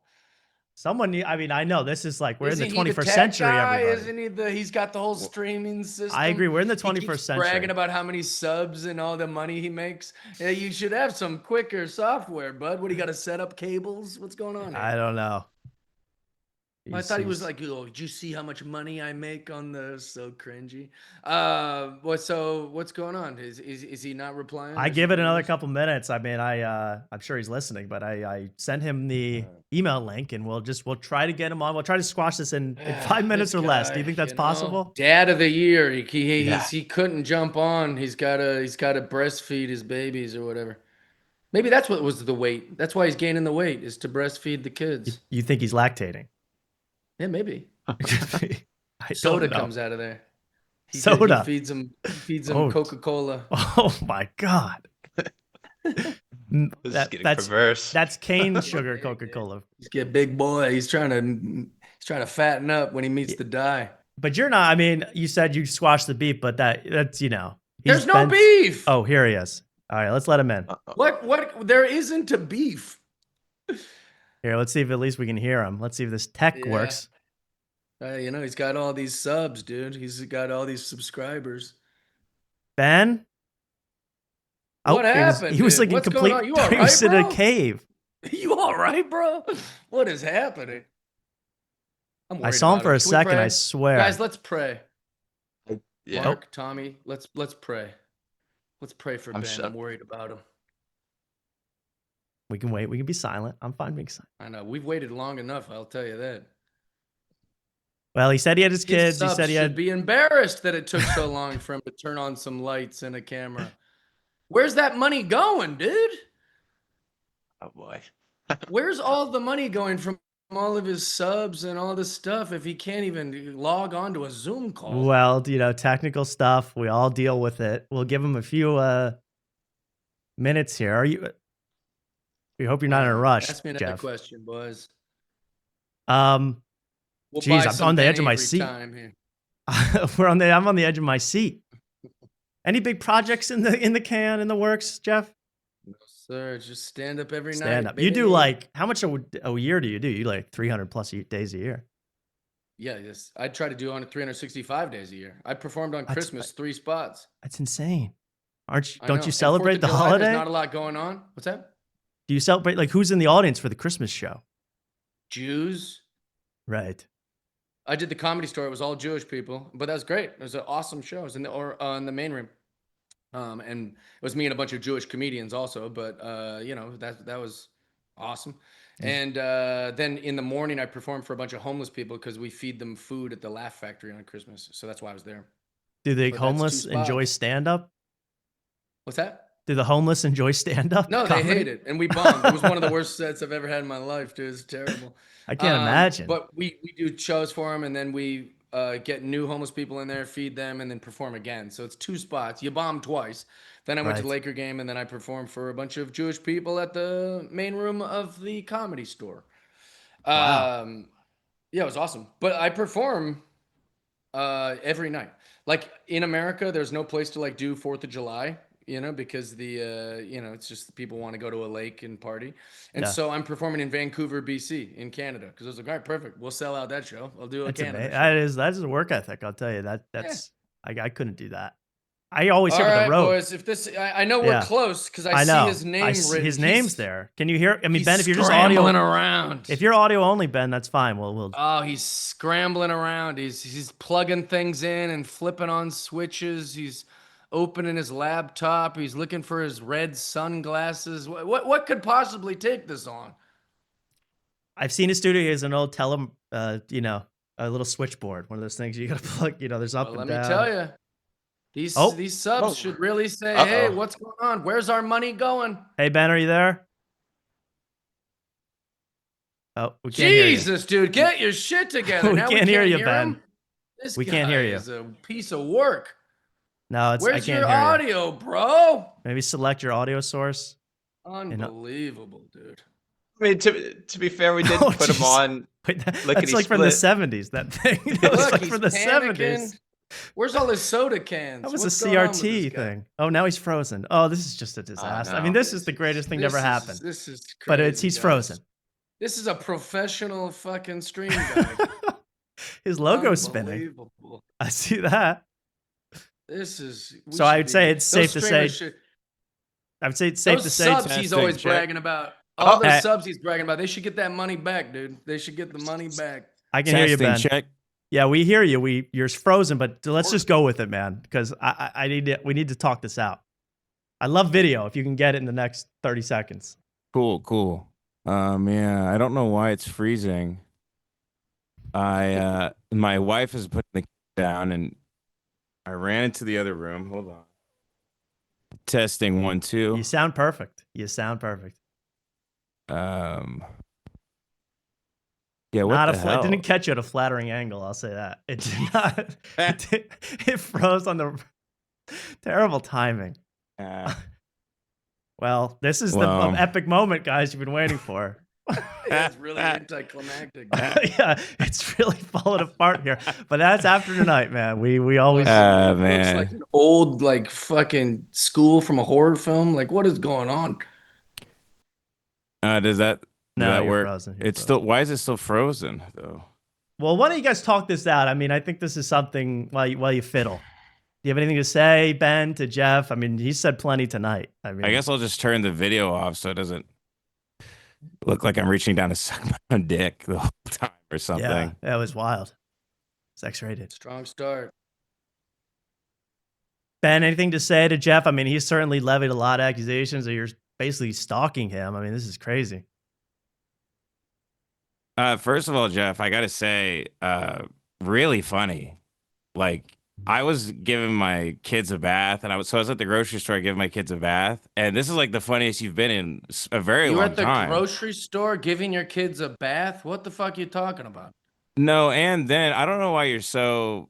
First of all, you have a weird fixation with me. You're very aggressive, so I need you to like find that Christian, soul deep within you, and maybe, find some sort of I'm trying to talk to you here, Jeff.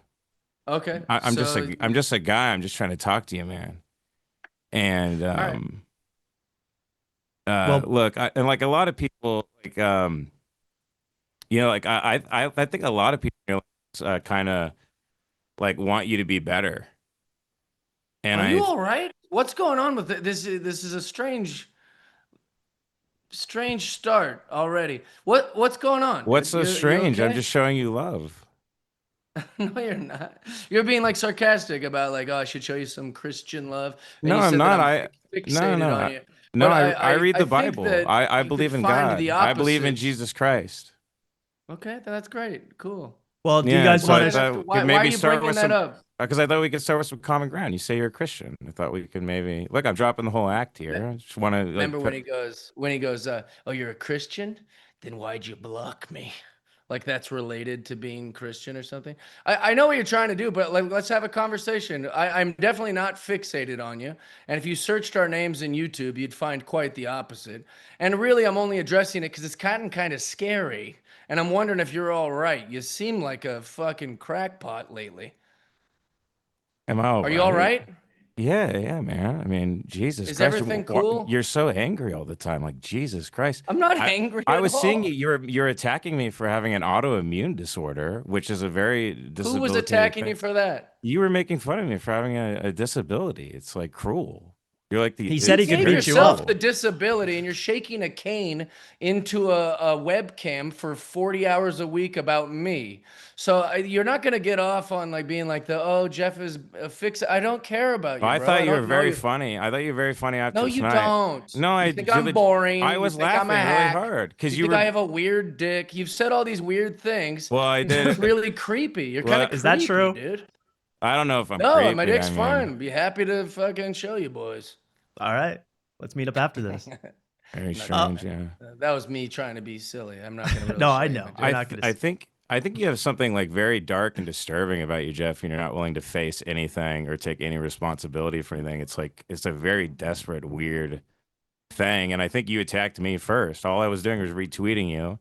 There's fan accounts of me that were tweeting at you, and you thought it was me, and you started attacking me. So then I come back Ben, at you. You use this word attack a lot. Remember when you had Kurt Metzger on? You're like, he was attacking Steph Tolev and Ron Funches. Lemon party to the rescue. Jeff keeps saying he's seen like none of me. Stop using the word attack. He keeps saying none of me, and then you keep saying you've seen like nothing I've done, and you're like quoting. Didn't say that. You're quoting like a Bible thumper. Like you have everything. You've seen everything multiple times. It seems. Why? No, I've seen. Yeah, of course. I can't really avoid you. You've become so obsessed with me that there's like a whole page about. It's kind of awesome. I mean, I'm actually kind of shocked because everywhere I go, people like they treat me so nice now because they hate your guts. Okay, it's so weird. I mean, literally, like comics, like are like. I mean, like everybody says, you know, you're a hack, you're a grifter, you know, you're a fake Christian, you're grifting for tickets. I think, Ben, you're the one saying all this stuff. And then you say that everybody is like, you say people like won't confront you about stuff. And then like when people confront you, like you run to the manager of the Comedy Store and like tattletale on people. It's kind of amazing. I haven't done any of this. Also, like, I think you're talking out of school because you're not at the Comedy Store. You did one terrible show in the Belly Room. No, I've sold out 2 shows now and I have a 3rd one coming up. Oh, wow. Well, I'm very impressed. It's weird. You know, I make jokes on the internet for a living and my show does okay. But then you say I'm not a comic, but all I do is make jokes and people pay money for it. You say you're not a stand-up comic and by the way, I've watched you. And by the way, Jeff, I'd like to say that you're not answering anything I'm saying here, dude.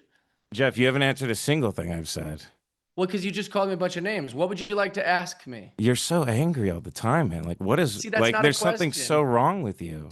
Well, I think there's mutual. A comic called me yesterday. Apparently, you tried to fuck a gay comic in New York when you were drunk. You kept grabbing his ass and his dick, and you were trying to fuck him, and he had to push you off. That's what I heard. I don't know who that is, but maybe big, really big, famous comic. Yeah, you were trying to like, fuck him. See, this is what I'm talking about. Ben you just Bankus? say a bunch of like crazy stuff. I don't get it. Well, that's quite the accusation. I mean, I want to get you guys at a space where you run into each other. Well, we're gonna cross paths. Yeah, that's what I'm wondering. What's it gonna? Here's how I've started it. And by the way, all my content that you keep claiming that I'm paywalling, it's all free. People can clip whatever they want. You can pay and support me on my website if you want, but everything else, I mean, people clip stuff all the time. I put up my set on my X. You know. I didn't take it down and all this stuff. But I mean, how do you even know if you blocked something me? About the Jews? I think that somebody got upset at me. I don't have a YouTube account. How could I take it down? What's that? I don't have a YouTube account. How could I take it down? You have a YouTube account. I see it all the time. God, Jeff, you're so fucking retarded. Like, oh my God, you're such a fucking retard. He's getting mad. Like, I don't understand. I mean, Jeff, you talked earlier about having common ground. About you guys are both sober. Can you say Gutfeld's sober, Ben's sober? Do you guys have any common ground there? I don't think he was listening to the episode. I think you seem deranged, Ben. I'm not just kidding. I'm like worried about you because it's supposed to be fun when you talk shit and have a good time, but you seem to be. You don't seem like having fun at all. Well, it's not very enjoyable for you to be calling me names, but I don't. You were making fun of me for having an autoimmune disorder. That's so cruel. It's like the opposite of Christian. What, well, there's definitely been you about having a cane and drinking too much soda pop and gaining weight. This is nothing compared to all the things you've said about me, so I don't care. A woman came up to me after my show in Austin and said that you DM'd their friend and said, "Hey, do you want to fuck a celebrity tonight?" That's not true at all. You keep a cane. She showed me the screenshot. Well, then share the screenshot. I don't have it. Right, because you're full of shit. Just like the New York gay thing, or that you say, "Oh, I've been sitting on this for a while. He's got a weird dick." You don't prove any of these things because none of it's real. You just have a bunch of trolls that you make a bunch of money off of. You're so bad. What's that? This is so fun for me. You're so mad. I'm not really mad. I think you're kind of look really mad. You look really mad. I'm fine. I would rather you didn't. Well, I think this is a situation where is it going to get nasty? It was a big It was just a big misunderstanding. It was fun for me, Jeff. I don't care at all. It was fun. I thought you were attacking me because I never tweeted at you, and then I saw on Instagram Live you were calling me a dickhead, and nobody gives a fuck about me, and I was like, what? And then I went to your podcast. You're talking shit about all these comics and talking about like nobody tells jokes except for you, and like you're this gunslinger or whatever. And I was like, what the hell? I didn't say gunslinger. I'm the only person that tells jokes. Again, that's a little ridiculous. You often make vague references to the fact that comics, like you're one of the only guys that like tells it like it is. You shit on comics all the time. Why would that bother you? Because you're. Yeah, see, this is what I'm talking about. Like these aren't real answers. Enough with the F slur. Everybody involved, especially Mark. Jeff said it. Jeff said the F slur. Also, Jeff keeps saying Jews over and over. He's trying to get you guys kicked off. Jews are good. Jews are good. I love Jews. Yeah, I guess it's just it's a situation where you both. I mean, whoever started it, but well, Tommy both said a lot and of Mark, things. I'm telling you right now. What have I said 1,000 times on this episode? I don't have a beef with Ben. You have very toxic relationships with all your friends. Ben. Like you talk about private texts on your podcast. Like you show private texts, like falling out with people friends. I know. We've never texted. That's I don't very know toxic you, and strange. That's so weird. Why do you care? Just like it's not even. I don't even know you, bro. We've never met. I think we've never even been in the same room. I think we could be good friends. I think you're very funny when you're being mean. Honestly, like I was watching the After Tonight while I was bathing my kids, and the CPS line that was funny. You had some good lines in there. I was genuinely like, I was like, oh, do this more. This is great. This is really good. I like this. Okay. It was really funny.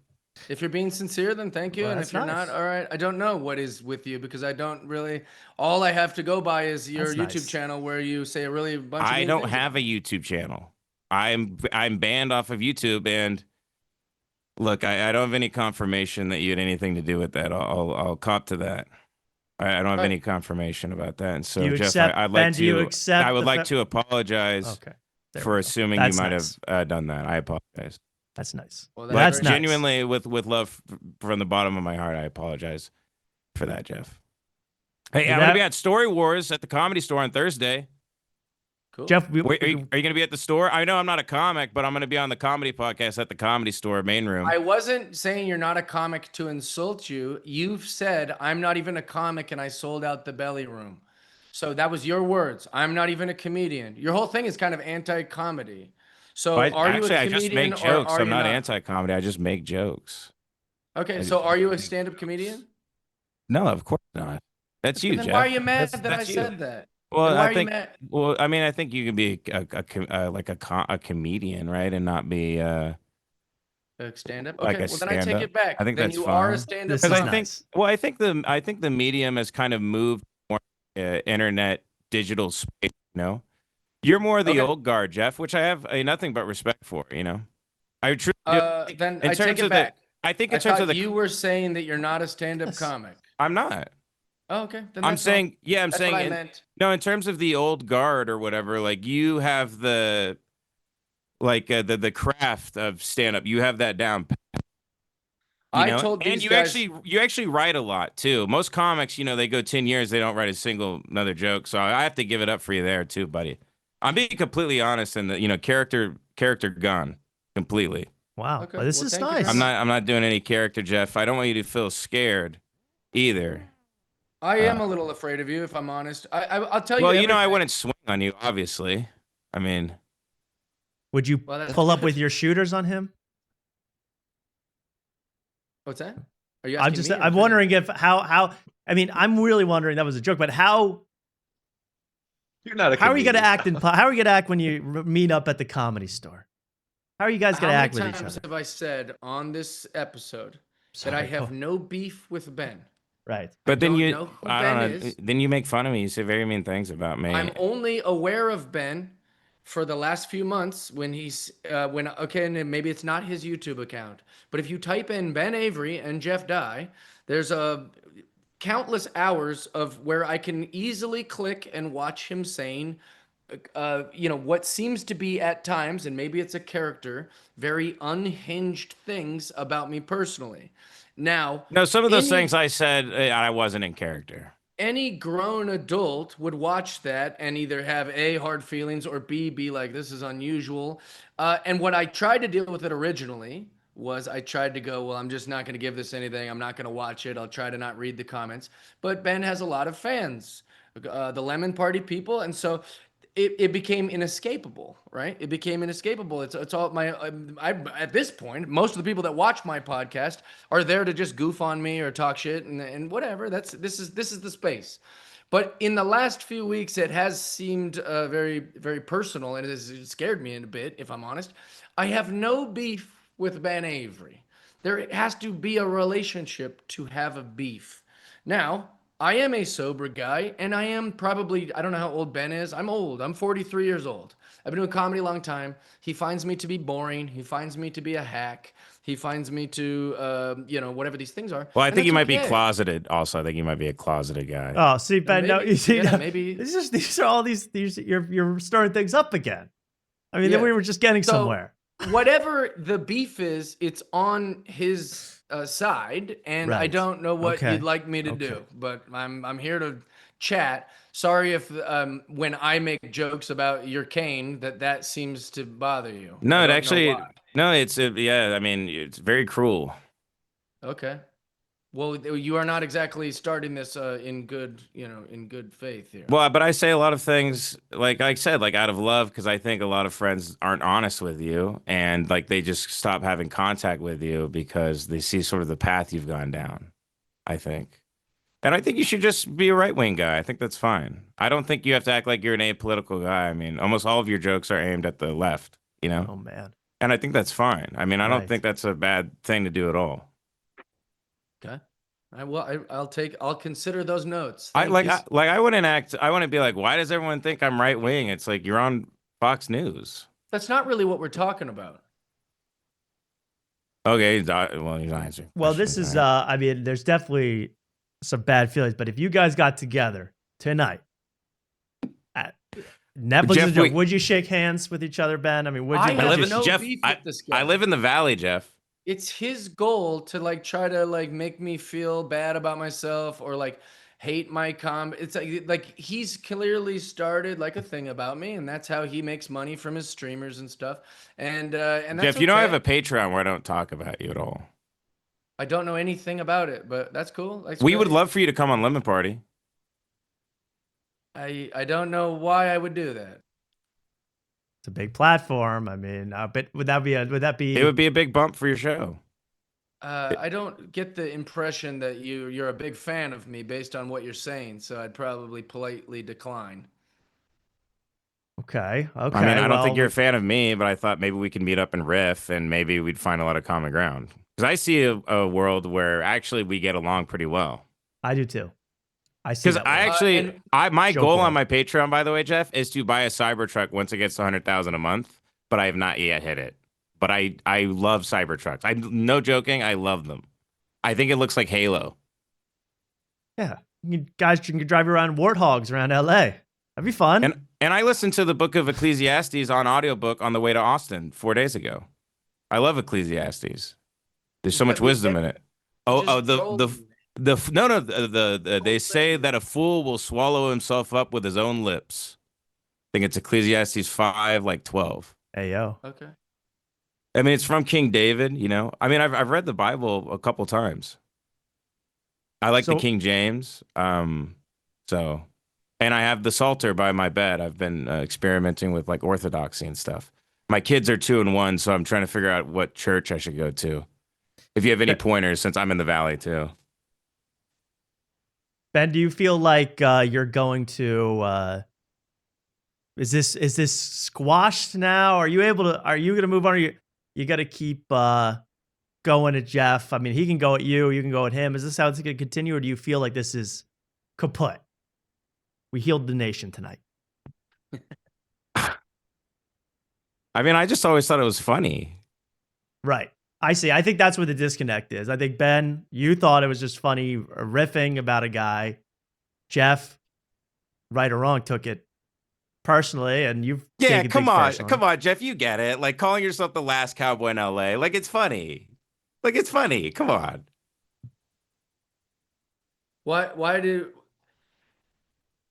I don't get I just don't I think the more of the disconnect is me. I think I'm too old or something to really understand the kind of anti-comedy kind of like troll everything. Well, to me, anti-comedy is just not being funny. That's what anti-comedy is.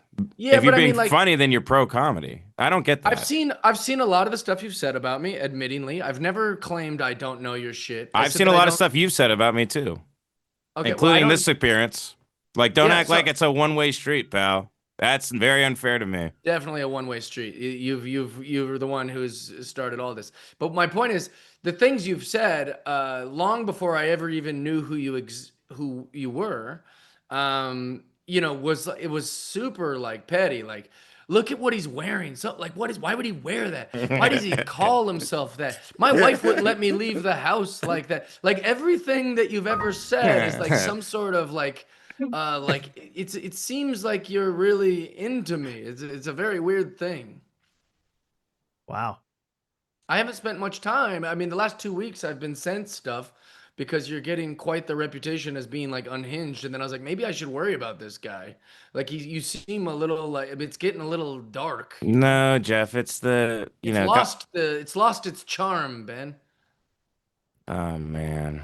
So then I feel like I have to address it. I don't. No, I know, and I'm glad because I've been bored with it. Okay, and good. I'm glad you came on here and that you stayed long enough for me to talk to you because I'll probably see you at the festival. Okay. I'm sure you'll be at the store. Everybody's been there. I know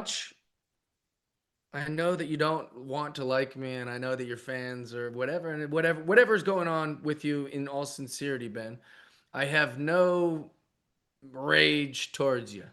All love, this is buddy. nice. I got no problem. This is nice. So how about this? Lovely. How about this? You two. You seem very angry sometimes. I don't know if that's a character maybe on your podcast you're playing where you get angry about like culture issues and stuff. That's more of a pro wrestling like shtick about subjects. I'm not really that angry. Nice. Okay, that clears up a lot for me actually. Well, and also like, you think it's boring and not funny, but like, there's obviously some boomers from Fox News and Gutfeld fans who like what I'm doing, so it's for them. Right. It'd be like when my fair. friends go, "Man, Frozen sucked." You're like, "Frozen wasn't for you. It's for little kids." And so I think, Ben, you're probably a little more hip, and you're into, you get it in a way that I don't get it. So you should watch, all the things you like. But you guys are from different eras. To find something that isn't for you, to obsess about and then pick it apart, just seems like a strange choice. Yeah. Well, I think. Well, I mean, I legitimately just keep going. This is so boring. This is so boring. It's like, just let me be boring. Who cares? That's interesting. I didn't know you wanted a boring podcast. That's interesting to me. That's an interesting choice. I don't want a boring podcast. Not everyone, the people that watch it, which isn't many, they find it good. You don't, but why are you watching it? It all resonates with different people. I see what you're saying. Everything's cool. So here's what I suggest. You, Ben, Jeff, me. We should do Mark, a bumping mics thing, right? Bumping mics, smoking weed in the green room, chilling out, good vibes. What do you say? Here's what I'll say. And this is not going to make me look great or anything. I understand. I'm aware. Ben, I have taken a lot of the things that you said about me very personal. And you have hurt my feelings. And you have, sorry if that makes me sound like a pussy or a bitch. I don't really appreciate it. You've made my life a lot of difficult when it comes to my mental wellness. I'm not joking. Like, I did as much as I could to try to ignore it. And then I got to a point where I had to address it. Hey, Jeff, can I say something real quick? Yeah. You do this thing where you say very inflammatory things about people. And if anybody like ever has anything to say about you, you start like acting like a victim. And that's kind of your whole career, is saying inflammatory things about people. So what? So you're the good guy for creating like 9 million hours of saying crazy things about me? Well, inflating it completely. I mean, I do like a 7-hour stream like once a week, and like sometimes I talk about you for like an hour. You talked about I do it every week. Okay. Well, I guess I'm just saying, like, so you see it as like you're taking down this right-wing bully. No, I mean, why don't you answer? Why don't you answer for that? The fact that you don't take responsibility for stuff. You talk shit. I always do try to take responsibility for it, and then you're because again, I've watched what you've said about me. What about Stephen A. Smith's mental? He does this thing where you were tweeting at celebrities saying they sucked. And like, I mean, that's, Well, we all tweeted. You go, met Stephen A. Smith 3 days ago, not a nice guy, and you like tagged him. You wanted him to see it. What about his mental health? Well, if he seems to have a problem with that, he wasn't very approachable. I don't see how that's the same thing. I think if I put 40 hours of content about how Stephen Smith was grabbing people's asses, and then I saw a screenshot I can't prove that said, "Do you want to fuck a celebrity?" and he's got a weird dick. I think there's a big difference between the two things you're comparing for someone who accuses people of making straw man arguments all the time. So I don't really get what your point is. I'm not inventing straw man. I'm literally like, I'm looking at the guy I'm using an example of. I don't have to invent anything. What I'm saying is that I'm not playing a victim. I've done nothing to you. I don't know you, and you've made my life you've made it very uncomfortable, and I'm dealing with it the best of what I can. I don't know if I'm supposed to talk to you or if I'm supposed to ignore you. I don't know what the wise move is on my career. I'm clearly out of the loop on what's cool on the internet. But my point is, I want you to know that I have no hard feelings and continue to do whatever you'd like to do. I again, bro, I don't know where this started or why it's so venomous, but it's a little scary, and that's it. That's all I have to say about it. I mean, there's nothing to be scared of, Jeff. There's literally no reason to be scared. Like I said, like I want to hang out. Let's like literally hang out. Like let's hang. I'm gonna get some dank kush. We're all gonna hang out. I can feel it. Chris Rock, you guys. I mean, I think that's a nice way to. I can't do tobacco anymore because of my autoimmune disorder, unfortunately. But I can do secondhand smoke. Okay. Okay. So Jeff, you agree to blow cigar smoke in Ben's face? Yeah, that's another thing everybody hates about me. The cigars, I love them. I don't see the problem. I think it's just as intrusive as weed. I don't, again, like, I don't know if this is a trap or if I'm being trolled, but again, I have no problem with Ben. I'd be happy to be his pal. I've got no problem with you. All right. I think that's mutual. It breaks my heart to think you're scared or whatever. Well, it's been pretty unhinged lately, bro. He's been unhinged, but he's not an active threat. Ben is not an active threat. Why would anyone think that? No, I don't know, but I'm saying this is we're building bridges, not walls, right now, or something. Well, that's beautiful. That is beautiful. Told you boys that I was not gonna do this, and then you guys got me all comfy, and then we called Ben. But Ben, yeah. Whatever you want, dude. Okay. Well, we didn't mean to make anyone uncomfortable. We're just trying to have a good show. Because I don't know if it's a trap. Here's the thing. Ain't no Ben, trap. I'll be your buddy. What's the trap? I mean, we can not drink together if you want, but let's not pretend I feel like you're tricking me or something. No. Can I have Gutfeld's number, by the way? I'll give you Gutfeld's number. Yeah, you want Hell yeah. Okay. Why do people ever call you a left-wing comic? Do people ever do that? Like, do people ever go crazy about, like, how come that's not, what we were talking about it before you hopped on? It's like, nobody ever goes, oh man, she knows what she's doing with that abortion material. She's intentionally leaning into the lefty material. How come that isn't balanced with criticism at the Comedy Store or at these like places? Because I don't talk about politics. I just do funny stuff. Well, yeah. When people say someone's a left-wing comic, no, Tim Heidecker and people like that get attacked for that all the time. Yeah. What's that? Like Tim Heidecker gets attacked for that a lot. They call him a left-wing comic. Yeah. Like he took over InfoWars recently. I think he's very, very funny.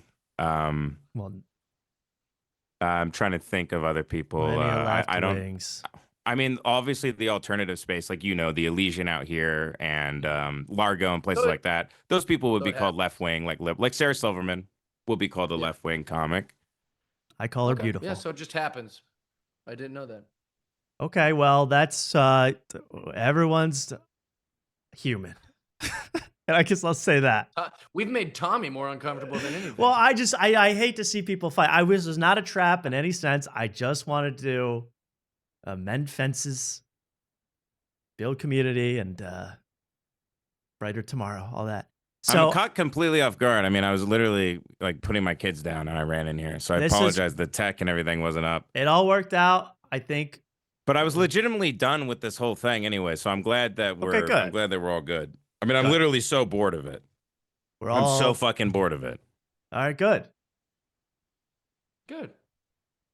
Mark seems on the edge of his seat here. Mark? Mark, what do you have to say for yourself, Mark? This has been terrifying for me to see you guys go back and forth, and it's like Oppenheimer. I feel like something happened here. That's you guys are scaring Mark. You guys are mutually scaring Mark. So I think we gotta put a bow on this subject. I'm ready to talk out with you guys at all times, and I'm glad we could talk on air. This was brilliant. This is beautiful. And we'll just say some nice words. And I'm looking forward to seeing nice Ben and watching Ben that doesn't hate me. Or maybe Ben will continue to hate me. I hope he doesn't. But whatever. We'll see what happens. There we go. I have respect for you as a person. I don't have respect for you comedically. I will be completely honest with you. I don't have respect for your jokes or what you do. But I think we can be pleasant in person. And be friends. So too. Okay. Yeah. Well, I think a lot of people fall into that camp. All right. Well, I think a lot of people don't really like what I'm doing comedically, and I'm still a nice guy. I thought you both had a great appearance tonight. I thought it was great.